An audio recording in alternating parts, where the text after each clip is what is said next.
MotorWeek is made possible by TireRack.com, RockAuto.com, and State Farm. Now this is the new Nissan van. Nearly 2 years ago, we showed you a comparison test of minivans that drew more comments than just about any show we've ever produced. Well, now we have to update our minivan file with the Nissan van and the Mitsubishi Wagon. We knew that other makers would get in on the act sooner or later, but it turned out to be later. So what new ideas have they brought to the market? Maybe fewer than you think. Because the Nissan van and the Mitsubishi Wagon are aiming for Toyota's end of the van market. Both new Japanese entries look like the Toyota and both are roughly the same size. Nissan's van is the longer of the two and rides on a 92.5-inch wheelbase. It comes for families only. There's no panel or utility version. There are two trim levels, the $12,799 XE and this Highline $13,999 GXE. Both come with a plush interior and lots of standard features that include a tilt wheel, AM/FM stereo, intermittent wipers, and a power right side mirror.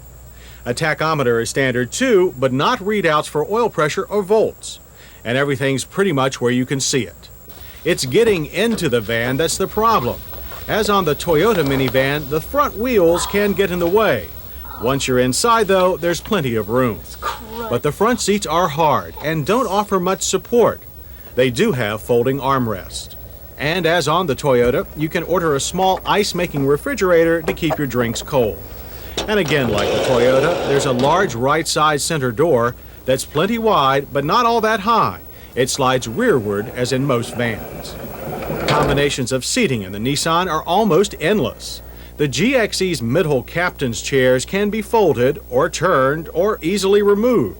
If you want, you can even remove the middle seats and replace them with a rear seat to carry 5 passengers and extra cargo. Other passenger considerations include heater ducts and controls for the rear passengers. Again, as on the Toyota, you can also order twin sunroofs, a pop-up one for the front and a large sliding one for the rear. But there is something that only the Nissan van has: 2 ways of getting into the rear luggage area. The window opens as well as the full hatch. Of course, for all those conveniences, you must pay a price. The engine is wedged in between the front passengers. You get to it from under the driver's seat. Power then goes to the rear wheels. The power unit is the same 2.4-liter 4-cylinder that's been in a number of Nissans over the years. It comes mated to a 4-speed automatic in the GXE and makes 106 horsepower with 137 pound-feet of torque.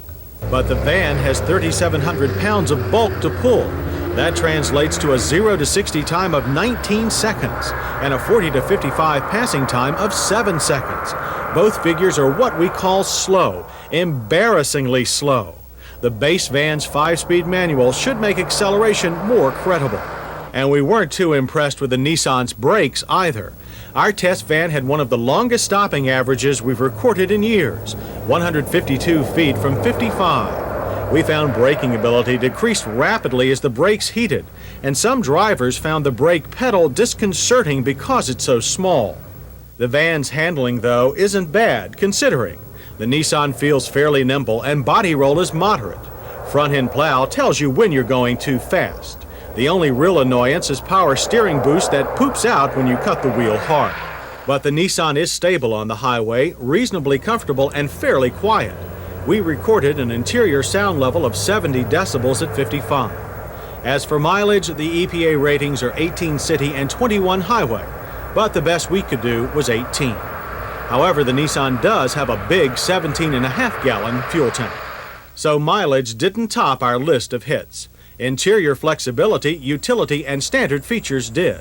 We also like the Nissan's generous front passenger room. On the miss side, the Nissan van needs more power, better brakes, and more comfortable and supportive front seats. From the Nissan van, we go to the Mitsubishi Wagon. Unlike the Toyota and Nissan, it's called a wagon.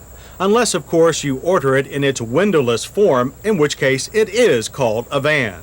In either case, the Mitsubishi Van Wagon has a short 88-inch wheelbase, shorter than most mini cars. Styling is boxier and less appealing than the Nissans. The base wagon begins at $12,999. This top LS would cost you $14,289, slightly more expensive than the Nissan when equipped the same. But getting inside is even tougher here, and there's less shoulder room. But we're happy to say the seats are much more comfortable. Instrumentation is sparse, though there is a tachometer, which isn't all that useful since the Mitsubishi Wagon comes only with an automatic transmission. As for utility, the Mitsubishi is bigger on the inside than it looks. The seats are set up about the same as in the Nissan. The center ones swivel and also fold flat. And middle passengers have two sliding windows rather than the single pop-out variety. There are rear heat controls here too. The rear seat is comfortable and folds flat like a bed, but the Mitsubishi does one trick the Nissan won't. If you step around back and open the wagon's one-piece hatch, you'll see the rear seat works like the ones in most station wagons. You can fold it forward, so you won't have to take the seat out to have more cargo room. A nice touch. The wagon's major mechanicals live between the front seats. You have to raise the passenger seat for access, but it's easier to get to things here than in the Nissan. Power comes from the same 2.4-liter four-cylinder that you'll find in the Mitsubishi Galant. With those now famous silent shafts, it squeezes out 107 smooth horsepower and 132 pound-feet of torque. Thankfully, the Mitsubishi Wagon goes from 0 to 60 faster than the Nissan van in a reasonable 13 seconds. 40 to 55 passing time is 6 seconds. The Mitsubishi also weighs 300 pounds less than the Nissan van. And its brakes are better too, at least in numbers. They pull the wagon down from 55 in a short 105 feet. But as for subjective impressions, the wagon stops like a duck diving for its dinner. The front end hunts for asphalt while the rear end takes to the air. Not a good feeling.